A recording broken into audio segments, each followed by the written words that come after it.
My guest ran the math and it made him sick. One of his agents lost a $1.8 million deal, and he can point to the exact 3 days the deal died. He found 7 more of these lost deals, and everyone came down to the most basic thing in this business. Stay tuned. This episode of Keeping It Real is brought to you by Real Geeks. How many homes are you going to sell this year? Do you have the right tools? Is your website turning soft leads into interested buyers? Are you spending money on leads that aren't converting? Well, Real Geeks is your solution. Find out why agents across the country choose Real Geeks as their technology partner. Real Geeks was created by an agent for agents. They pride themselves on delivering a sales and marketing solution so that you can easily generate more business. Their agent websites are fast and built for lead conversion with a smooth search experience for your visitors. Real Geeks also includes an easy-to-use agent CRM. So once a lead signs up on your website, you can track their interest and have great follow-up conversations. Real Geeks is loaded with a ton of marketing tools to nurture your leads and increase brand awareness. Visit realgeeks.com/keepingitrealpod and find out why realtors come to Real Geeks to generate more business. Again, visit realgeeks.com/keepingitrealpod. And now, onto our show. Today's episode is brought to you by Corded.io. Are you looking for agents to join your brokerage or team? Now, as a real estate recruiter, I can tell you the answer is always yes. But most agents aren't looking to move right now. So how do you know who to contact? Well, what if I were to tell you there's a recruiting and retention tool powered by artificial intelligence that shows you exactly which agents in your local market are looking to leave their brokerage right now, and which agents at your own firm are also looking to leave you? Now, I've been recruiting realtors for 15 years and I've hired over 2,000 agents. I can tell you with no exaggeration, this is the tool I've been waiting for. Corded's AI looks for trends across dozens of variables for each agent in your market and shows you which agents they believe are likely to move. Not only does it do that, but Corded's AI went and visited my recruiting website and read everything I offer. So now when I'm recruiting, Corded's AI tells me exactly what to say based on that agent's needs and what my brokerage can offer. It even writes emails for me. I've never seen anything like it, and I use it every single day. Now, if you are looking to grow your brokerage, Corded.io is the best tool out there. Visit Corded.io to schedule a demo. Again, that's Corded.io. And now, onto the show.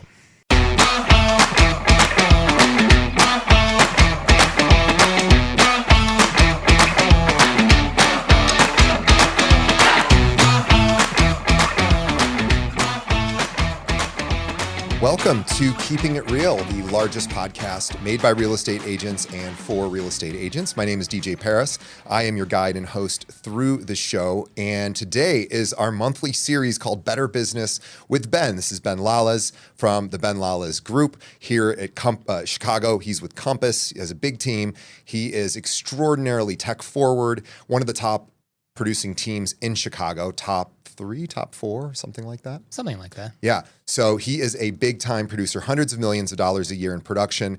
And we sit here every month and in his wonderful Content Club studios. Quick plug for them if you're an agent in Chicago or Chicagoland area. Or lender or insurance or professional services provider. Right. Whoever is listening to this right now and is in Chicago and needs a place to either shoot something, record, maybe a podcast like we're doing here, or go out on location and help and then get all the editing and distribution done, this Content Club can do it. They're on Milwaukee and very easy to find. And so we'll have a link to their website because they are so generous, allow us to be here every month. And so, Ben, what else can I say about Better Business with Ben? Get into it.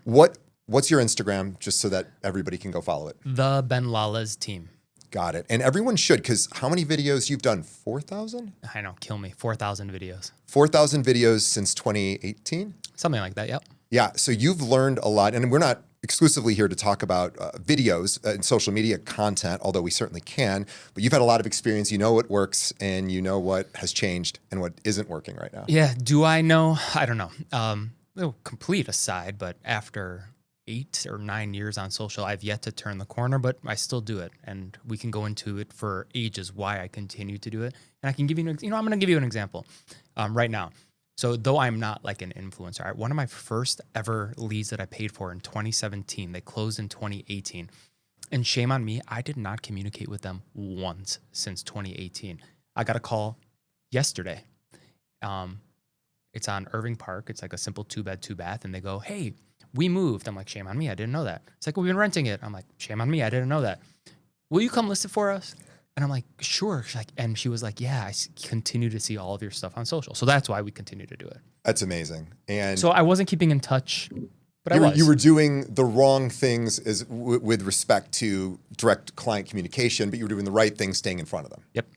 And it's funny, I think I have this right. So around 85%, sorry, I got it backwards. 85% of clients say they want to work with their agent again, but only 60 something to 70% of agents actually communicate with their client even once after the sale. Like, it's crazy. Yeah. I think I want to go here, even though I know we have an agenda.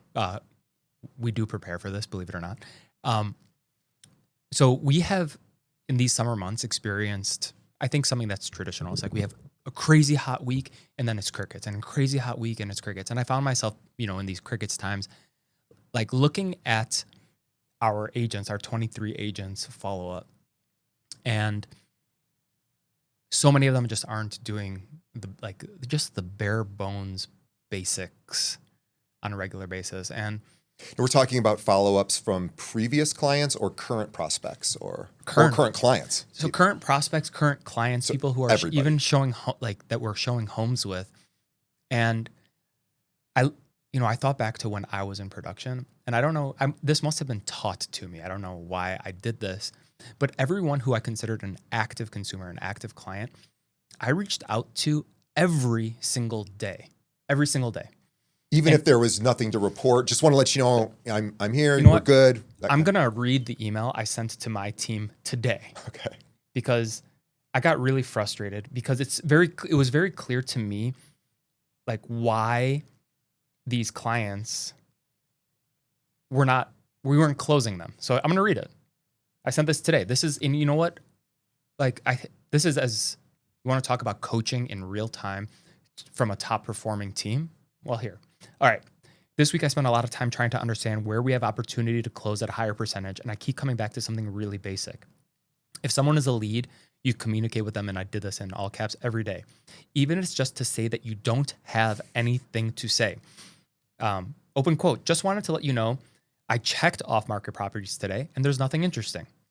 Or, I'm looking forward to our showings on Saturday. I think you are really going to like A, B, or C. Or, hey, it looks like you spoke to your lender today. How'd that go? Or, in the collection, in their search, I really think you're going to like this property. And I said, we are seeing far too many opportunities that are lost simply because there isn't a text between quote unquote necessary communication.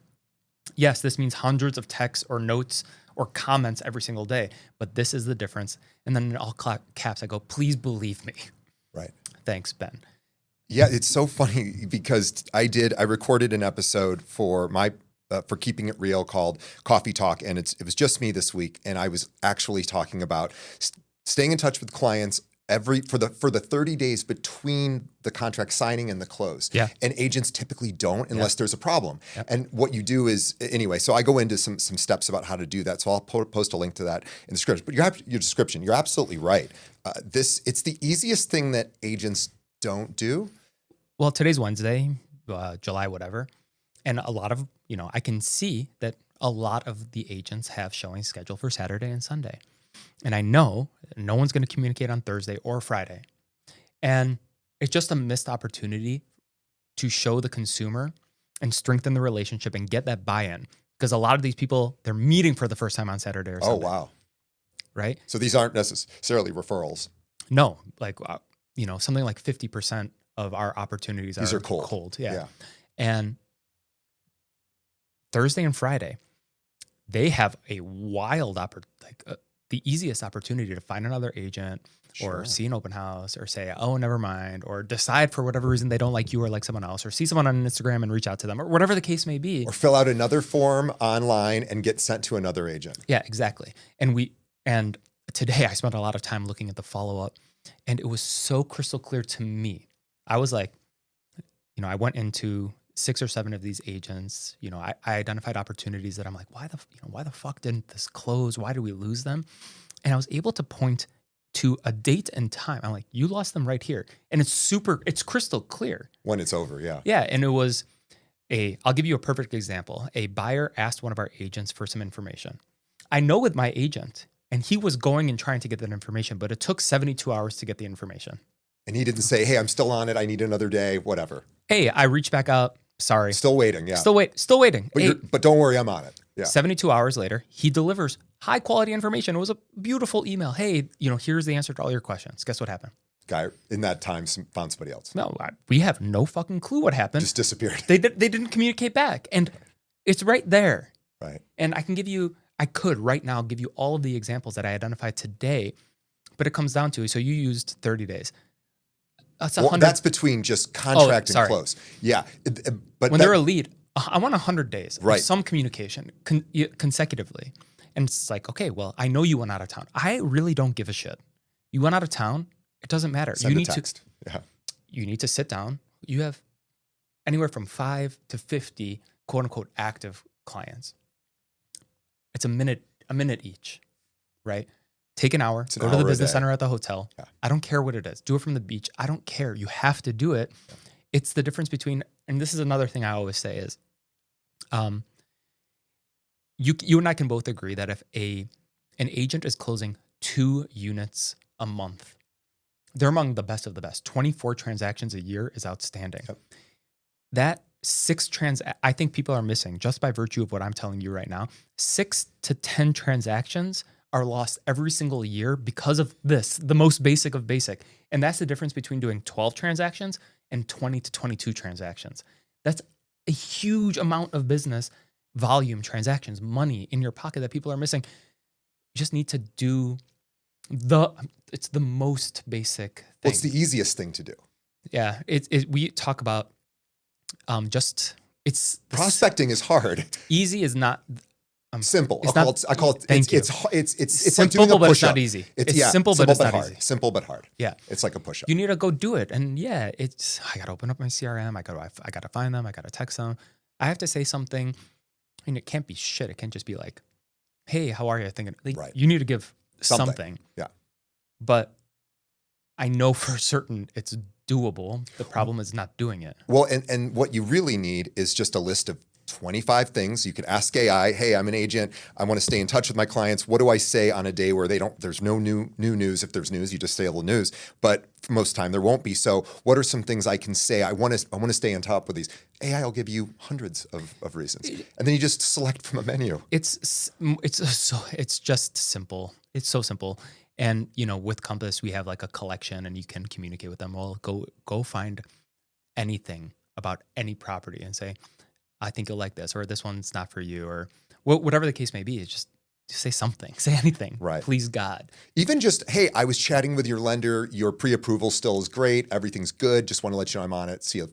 Talk to you later. Yeah. Could be anything. All right. What did you want to talk about today? No, but I think that's really significant. And I'm glad it's significant July 15th significant to August 15th. Well, if you really want to probably bum yourself out, I'm curious, and this is not a you problem, because I'm sure you're about to take a shot at me. No, I am about to take a shot at the entire industry of agents. Once they close a deal, I wonder what that communicate. Like, I don't mean newsletter. Nobody cares. I don't mean they watch your social media, which thankfully that did work for you. But I mean just the actual reach out. Hey, it's been a year. Congrats on the home anniversary. Or hey, do you have a project going on that I can help you work with? I'll tell you, I'm doing this right now. Oh, it's got to be a bummer. 2024. I'm trying to get home equity reports out to people who close in 2024 and 2025. Smart. Okay, so I can tell you exactly how many transactions. It's 684 transactions in those 2 years. We didn't send any. Yeah. 0. And that's where referrals come and yeah. Yeah. So I'm building something to automate it because agents don't do it. So I'm providing value to the team that way, but yeah, it's depressing as hell because I'm looking at other, everyone, I don't know if everyone knows this, but 10% of your entire database, so we have 30,000 people in our database, 10% of them will transact. Yeah, within the next year. Yeah. And it's, I'm about to uncover exactly how many we've just lost because we're fucking idiots. No, it's just human nature to sort of be imperfect. And this job doesn't really have structure and systems that you can hold somebody accountable for. They have to either have a coach, or they have to be held accountable themselves, or they have to, Well, be there's told. also just like a tremendous recency bias. Like, obviously, you're going to give, obviously, I think it's human nature. The shiny thing is the new lead that Sure. came in yesterday, Right. right? Not the person who closed 2 years ago, right? It's by definition not top of mind. Well, I think too, what people think, well, I don't have anything to say to the person closed 2 years ago. It's like, oh, there's a million things to say to them. And not one of them is, hey, can I get some business from you? Yeah. Right? It's just, hey, can I provide value? Hey, I want to update your home valuation. By the way, I saw Zillow said this. I think it's actually this. I'll text it to you, whatever. And you wanted to talk about today. Let's talk. What? Okay. I want to talk about AI specifically because you're all in on AI and I am as well. And I want to really help our audience think about how you and I maybe think about AI. So I have I have a friend who's in business valuation. He works in mergers and acquisitions. So when a company is going to be acquired or merge or, be bought, then they hire him to do an audit. He's a big deal in his field. And he's been doing it for 30 years. He's a CFA. He's really just cream of the crop kind of employee. And he's like, I'll be out of business in 3 to 5 years. And I said, Dave, there's no way. Like, your experience. And he's like, AI will solve for experience. And so I see a lot of Did you agents. say that again? AI will solve, at least in his case, it will solve. Because I said, well, yes, it can crunch the numbers, but that's just, simple auditing. But I said, Dave, for doing the actual, like, you have 30 years, you were at Deloitte, were at a different firm, you're in your own firm now. Like, you have a wealth of knowledge. He's like, doesn't matter. It'll all be solved for. My experience will not be significant and I will be out of business. And thankfully he's nearing retirement, so it's working for him. But I was shocked. And I don't know that he's wrong. So I think about that with real estate, that yes, experience today I think is really helpful. People who know their hyper-local market, they can see things maybe AI can't see, but I don't know that that's going to sustain. I think AI will be able to start to see all of that experience pretty quickly. And then agents. And then what? And so what? And then what? So then I think the role of the agent totally changes. I think it becomes, and I believe you talked about this on our last time here, which was you really become a lifestyle sort of consultant, like somebody who's really saying, okay, tell me about your lifestyle. I'm going to put you in the spot. And maybe AI will solve for that too. But I don't think the agent is irrelevant because, look, these are still massive transactions financially for people. So they still want a human being who's going to be there and help them. So guide them and be able to, help direct them when something's going on in the transaction. So I don't think the agent's irrelevant. In fact, 91% of all home sales in this last year, 2025, were done by agents. So I don't think agents going away. I just don't know that the experience piece is going to be as important. Yeah. And this is what I would, we were talking about this a little bit before. So there's, 23 agents on my team who are not in like a management seat, right? And those 23, they use AI, but they're using it in a basic sense where they're like, okay, do this task for me. Yeah, do this task. It can be something as robust as putting together an analysis or CMA using, right? Sure. I don't think the typical first-time home buyer and the typical first-time home seller are confident in an AI's ability to give them accurate information that they can act on yet. Nor do I think that they have the know-how to ask it the right questions, act on it in the appropriate way. You're talking about the consumer themselves. The consumer, right. So the average first-time home buyer is now 40. So, and those aren't millennials, but millennials probably would have more confidence, probably. Okay. But anyway, your point is valid. And I want to take this from the abstract to a little bit more narrow. I have a client. Her name is Julie. Hi, Julie, and she is in like data science for an ed tech company. She is as AI savvy as a consumer can get. Just completely, utterly, and totally lost when it comes to real estate. And I'm not taking a shot at her. She's just like, she needs me, right? And I know how to use AI the best way possible. She trusts that. And until a really robust AI real estate agent enters the scene that can really do everything the right way and is tested and then has absorption. And I think we're probably 2 years away from that, because just because it's built, first of all, it's going to be built by a Compass, a Zillow, or Redfin, something like that. Sure. Right. And that's still going to be gated behind an agent. So Sure. you're going to have a new actor come in and get, absorption into the market. It's far away. And right now, I might start trusting AI to help me with like a car purchase. Right. But that's a depreciating asset. It's not, you can sell it in 30 days. It's not going to financially ruin you if you make a bad decision. I'm there Plus, now. the data's a lot easier to crunch. Yeah, but still, I relied on a salesperson at the very end. But to extrapolate that to a $900,000 3-bed, 2-bath in Logan Square, I think I'm actually becoming more confident that we're further away than I feared. Good. And if you rewound 6 months ago and watched this podcast, you'd hear more fear from me. But I think as AI gets it's like getting more complex, right? And I think that the real players are trying to package it into a product. It's going to take a lot of time. So I'm not that concerned. And to your point, yeah, it solves for experience, but it's still not going to be my experience along with the AI's experience and my experience using AI, not to mention my property specific knowledge, schools, location, et cetera. I'm at the point where I don't know. I'm not nearly as scared as I was. Well, I think the one thing that AI hasn't yet solved for, and may or may not in the future, and I hope not, I tend to think it won't, is emotional intelligence and being able to identify an emotional problem that a client may be considering, maybe they're thinking and not saying, and noticing like, I want to solve that problem for you, so-and-so. I think that's a very interpersonal kind of human experience. And I think that never changes, right? I think, yes, could they go to AI and say, I'm feeling nervous about this transaction and get some sort of reassurance? Sure. But they want a human being who's like, I've done this a million times. Like, you're good, don't worry. Or, no, we're not good, but I'm going to fix it. Or, we want a person. Like we all want an accountant, even if the accountant's just throwing it all into a TurboTax and behind our backs and we don't know it. We still want the accountant that's like, all right, everything's looking good, or at least that's what I want. And I think there's a big element here. I still think there's two things that are going to happen. I think there's going to be AI fatigue, and I think there's going to be a backlash against it, and because I'm already experiencing AI fatigue. Me too. And I think, yeah, it'll be productized and agents will use it for our world. Accountants, it'll be productized and they'll use it. My wife is a lawyer.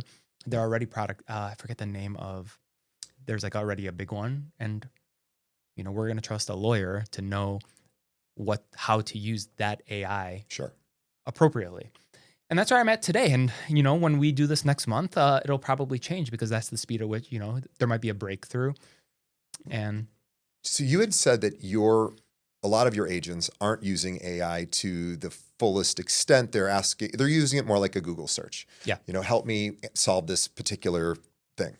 And how would you prefer they used it? I think right now, that's how I would have them use it. It's really about speed. Right now, it's still just about speed and efficiency. And right now, I think that's really it. Using the available tools the same way, Realist didn't exist. And the MLS, the way, it exists now, didn't exist. And having access to property records didn't exist. So right now, it's really just a technology that we can use to do more, do it better, maybe enjoy your life a little bit more. And that's where I'm at today. Like I said, it's not this like tremendous fear of replacement just yet. And I think it'll be slow. Like we might lose, 1 to 2% of our clients may, skip us and go directly to a listing agent, for example. But I don't think a seller is anywhere close to that. Right. And we're forgetting about time, there is something very basic where we're saving these buyers and these sellers a ton of time, and they don't want to spend the 20, 25 hours talking to an AI agent. They probably could, and they could probably piece it together, but who wants to do that? And you're going to have so much confusion about whether or not you're doing it correctly. So I'm somehow, I can't believe I'm saying it, I'm somehow a little bit more optimistic. Well, I think the biggest missed opportunity for agents right now utilizing AI is not building things that would serve them. So asking it questions, great, fine, helpful, Google, a newer version of Google basically. But if it was me and I was out there practicing, I would be wanting to create a system that's like, help me figure out how to predict when some part of somebody's life changes. Yeah. I would want those kind of systems, and AI can build versions of that. And here's the problem. So that's what I'm building. I know that's what you're building too, right? What the problem is you're going to spend all of that time, and then it's going to be productized, and someone's going to do it better. someone will have a better one, yeah. It'll be sexier. It'll be cleaner. It'll be more accurate, et cetera. So yeah, you can, and I am building those things, and I'm like, oh shit, here we go. Here it is. And this has happened to me throughout my career. I built my CRM with my fingers on Salesforce, which was, that had to be an incredible task. It was too much. And then Compass just blows mine out of the water, and Follow Up Us, it's just like, oh, this is 10 times better. And I fold my CRM. Right now I'm trying to, I spend a lot of time putting together an analysis. It takes me about, an hour, and that's with my brain to put together a listing analysis for a client. Now it takes me 10 seconds, right? And it's super, super good. Give it 6 months and someone's going to do it better. It's going to be out of the box, and it's going to cost me $15 a month. Right, which is reasonable for what you're getting. Now, okay, so maybe building systems, tech systems, maybe there's going to be other better players out there that you'll just subscribe to. But what about thinking of, as an agent, what am I not good at? And how do I get myself to do the things like reach out to ex-clients that I just don't do, but I need to, and I'm not doing? So that would be a great thing to throw into AI. Like, help me figure out how to get this done. Do I need to hire somebody? Do you need to push me? Do I need to get an accountability partner? Or do I just need a better strategy? Or do I need a bigger why or whatever? So it comes down to, for me, the beginning of our conversation when we're talking about the basics, because to do it the right way, you and I both know you need to have some, like, part of your brain needs to be a developer and understand API access, so you can go get the data, as opposed to relying on whatever ChatGPT, Claude, et cetera, are still just reading the internet and pulling data for you. Right now, I finally went and took a wild amount of time to get direct MRED feed. We have that now too. Yeah. It took me 45 days. It takes a while. It took 20 emails. MRED, by the way, is our MLS. So we're getting real-time data. And to wire it in appropriately and do what I wanted it to do, it took a lot of time. Yeah. And I just don't think this was the problem. It's like, okay, that's how you and I think. I don't know. I think we are in the 5% minority. 95% of agents are going to use something out of the box. To go and build something, or to ask an AI, what should you do? I want to pivot. And I think going back to the basics is, if you don't have a coach, what are you doing? Everybody needs a coach. Yeah, like every single person, including, I don't care if you're in real estate or not, you need somebody who's directing you. Why? Because they can help you avoid pitfalls and tell you what to do or hold you accountable. And honestly, I think that's probably where, if you're deciding where to spend $1,000 a month or something, I think you can, you probably, it's kind of crazy to say, but $1,000 a month doesn't get you the best coach in the world, but it will get you a coach. Right. And that's where your money is best spent, because then they can say, oh, like if it's me, oh, have you looked at this product? Oh, have you looked at that product?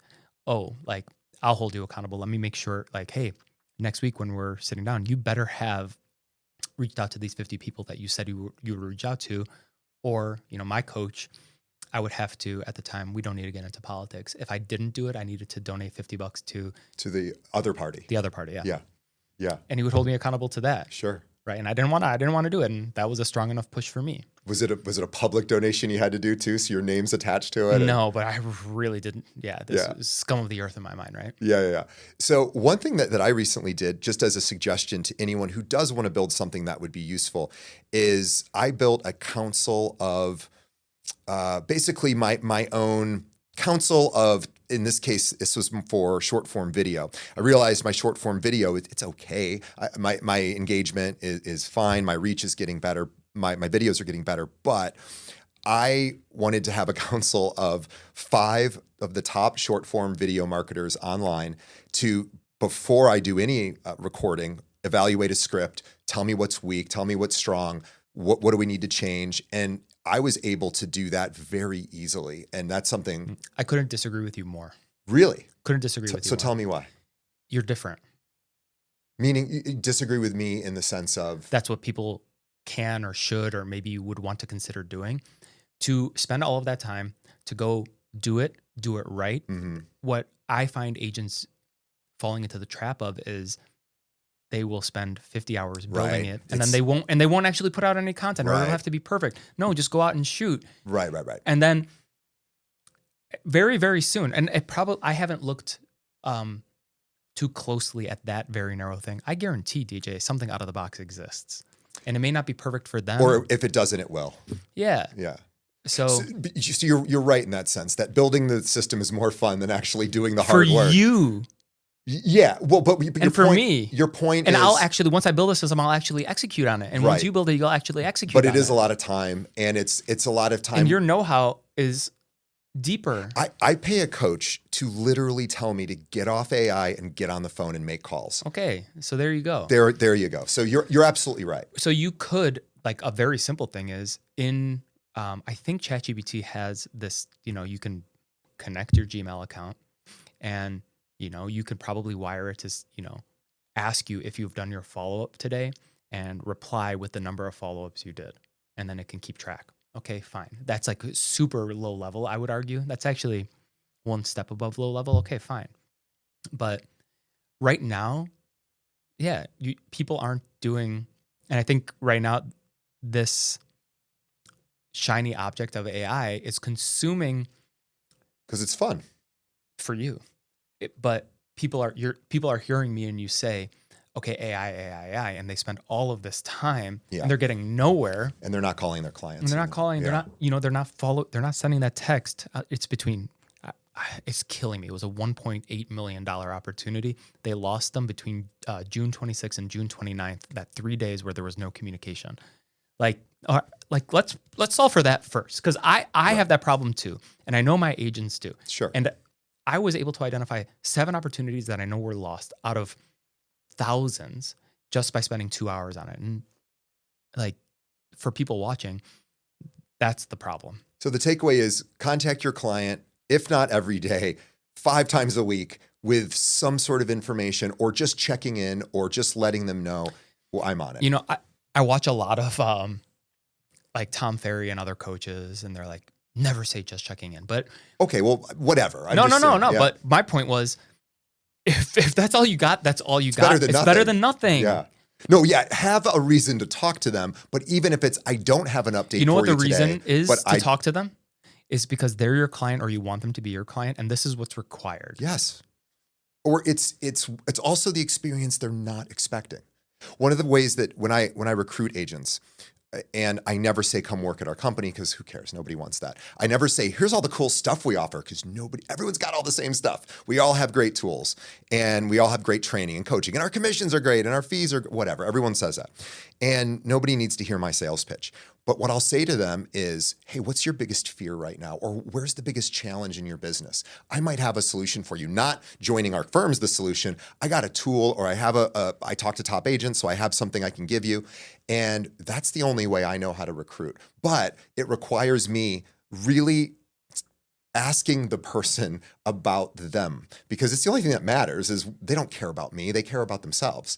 And so that's kind of the point of what you were saying, is care about these people enough to make sure you know how they're doing, how they're feeling, and that they know that you are staying in touch with the attorney, with the lender, with the title company, et cetera. I've given this example. I'll give it again. I have an agent on my team. He is outstanding at cold calling.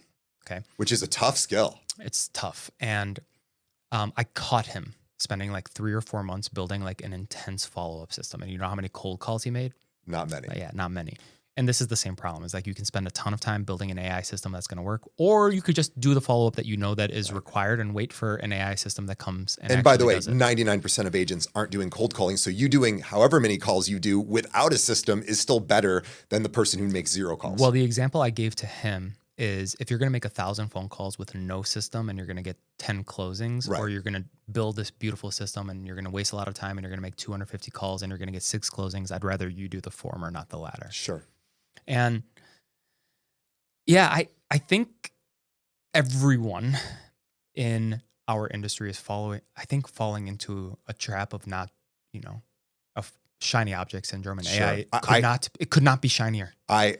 I love trying to build things, and I also know most of them are probably not worth my time. Yeah. And you know what? Fine. You do it. And then the ones that are worthy, you distribute to your company. And that's what I'm doing. The ones that are worthy, I'll distribute to my company. But yeah, it's going to come down to what you said, connecting with your clients and doing the fucking basic communication. And I think we still have a 2-year-ish runway until something might come truly, truly disrupt and steal buyers and sellers. 2 years is a long and short time. I'm not really worried anymore. That's good. Because, listen, DJ, you're as AI savvy as anyone I've ever met. I have trouble finding people who can match my abilities, and I haven't found some magic pill to move the needle. Neither have you. I've tried to build things that I thought, and then you're right. So what are we doing? Yeah. Well, we need a coach to tell us to get off AI and get back to the basics. Yeah, and I've started. I start building something, and I tell my leadership team, I'm like, I have a week to build this, and if it doesn't work, I need to abort it, or else I'm just wasting time. And I could be on the phones, and I can be, communicating with my people or sending a home value report. That's what we need to be doing. And people smarter than us are going to build the end product, right? When you look for sure, they're going to figure out how to monetize it. Yeah, there's 10 products that agents use every single day, maybe. Right? And there's going to be 2 or 3 real estate AI products that win. And we'll see who those are. And they're probably going to be gated and it's not going to be you, and it's not going to be me. And it's probably going to be gated by a company that you already interface with. It's going to be built by fucking Zillow, or, And dude, I was looking at like Forewarn. I'll give you an example. Yeah. Forewarn. It's has complete saturation. Do you know who owns Forewarn? Does NAR own Forewarn? No, is it BlackRock. Get out of here. BlackRock owns. That's interesting. And then, do you know who owns InfoSparks? No. Showing Time. Who owns Showing Time? Zillow. So it's like all of these things that we use. So, and Zillow still only makes its money via agents. Compass only makes its money via agents. Redfin only gets its money via agents. So the stuff that we use is probably going to be gated, and it's going to be delivered to us as a resource. And guess what?